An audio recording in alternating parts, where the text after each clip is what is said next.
अस्सलाम वालेकुम गाइस, मैं दुकान बुजदार और आप देख रहे हैं मेरे ब्लॉग्स।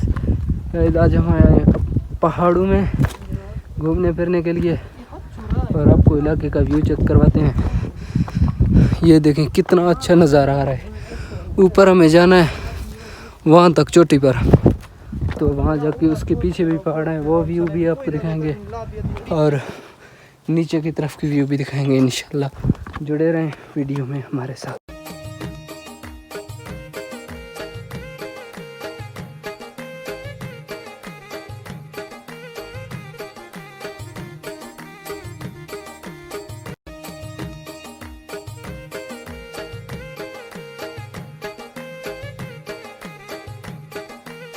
आज हम आए हैं, ये देखें भारती के पुल पे, जो गुजरा हुआ वज़ीर आज़म सरदार उस्मान था, उन्होंने ये पुल बनाया है। पहले यहाँ जो नदी आता था तो यहाँ कोई रास्ता नहीं होता था, रोड बंद होता था।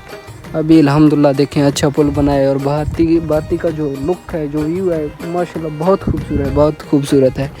आपको इंशाल्लाह पूरे भारती का सैर करवाएंगे। आप बस हमारे साथ वीडियो में जुड़े रहें। अल्लाह।